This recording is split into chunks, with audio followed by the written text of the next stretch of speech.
Those of you trying to solve a P008C on a 6.4 F-Series truck, I found no straightforward videos about how to replace this fuel cooler pump, which they call an auxiliary water pump or a fuel cooler pump.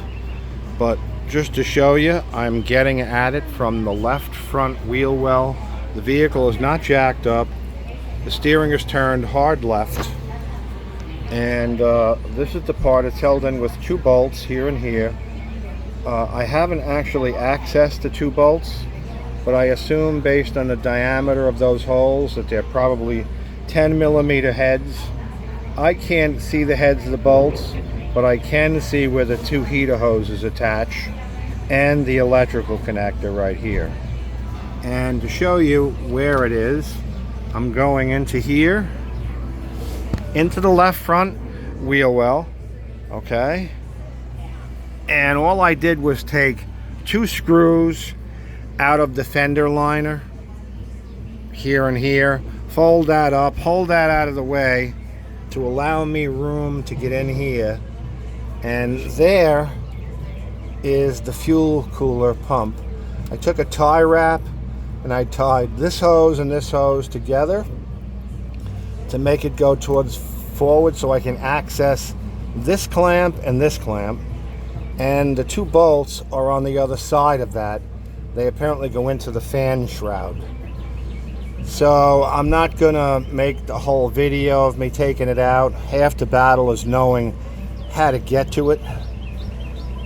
This truck has a persistent P008C and it loses power. The only other thing I did disconnect, which I already did, is this ground wire right here. Has a bolt, a 13mm head bolt. I took that out to get that out of my way and just kind of moved that. So there's your access point right there. I did loosen up that air charge hose, that metal pipe that runs from the turbo down to the intercooler on the bottom, but it's impossible to remove. But I did take off the 2 clamps so that it could flop around and give me an additional maybe 1 inch of clearance behind that fuel cooler pump to get to those 2 mounting bolts, because otherwise that metal pipe seems like it might even block the way of you getting a socket on it. Anyway, this one happens to be an 08 F250 with a 6.4, and that's it. Before I came to this car, I went on YouTube to try to find a video, and although I can go on to an exploded view and kind of see where it's at, I knew it was lower left of the radiator area. You don't really know how to get to it. Bottom, top, wheel well. Well, this is the easiest way to get to it. And it only has 2 heater hose connections. The vertical one and the one that comes from the side. An electrical connector, which is, you know, to the left in the front of that, and 2 mounting bolts on the other side. And again, here is the unit right here.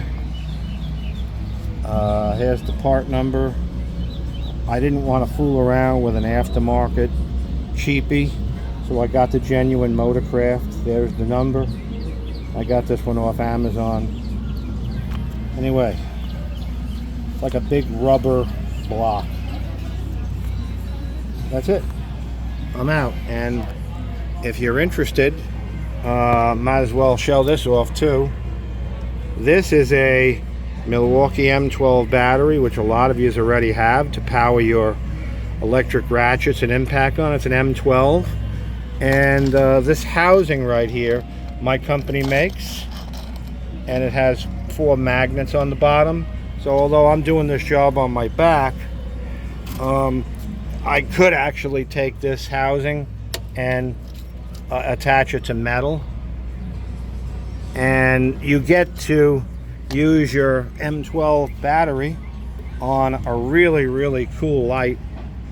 This is made by Goose-Grip, that's my company, and it has a very powerful magnet with 99 pounds of holding force and a stainless steel swivel. None of this is off the shelf, it's all custom made. Cost a lot of money to build this light. I sell the housing and the light together for $149 plus a little shipping off of goosegrip.com website. This is the highest quality materials here, and I lifetime warranty it. A couple of caveats, nothing unreasonable. There's a couple of things in place just to make sure that people don't take advantage of the lifetime warranty. I'll keep this light going for you for life, but whatever, if it needs a part and I got to send you a part, you're going to show me a picture of the damaged part. I don't care how it gets damaged. If you drive over the light or break it in half or break the wire accidentally, you show me a picture of it. I'll send you what you need, but you're going to pay shipping, and I'll keep the light going forever. So that really means you only buy it once. $149 one time. If you were to shatter the housing, I'll send you another housing, but you're going to pay the shipping, which might be $10 or $12 or $13 for life. Doesn't come with a battery. Don't think for a minute I'm going to send a $149 creation of mine with a $100 battery. That's the beauty of this. You use your battery. And I also make this in DeWalt 12 volt and Snap-on 14.4 volt. Anyway, this is called the Goose-Grip swivel stick work light, 1300 lumens. I am working in the daylight right now, but you know, when you go in a wheel well, you need more light. And this is the CRI rating on this is greater than 90. Sunlight is 100 for reference. No shadows. Very, very cool light. The articulation on the swivel is so cool, unlike anything you've used. There it is attached to the frame rail, and the articulation on this light is just so cool. Rotates like a ballerina or like an airplane propeller. And wherever you take your hands off it, it stays put. The lens is so thin, it can go into places that no other light you have can go. You can't do that with most lights, you know? It's only 14 millimeters wide, 9/16 sticks, waterproof, polyurethane resin sealed lens. Goose-Grip swivel stick with portable battery mount housing on goosegrip.com. Anyway, this is Kevin, and I'm out.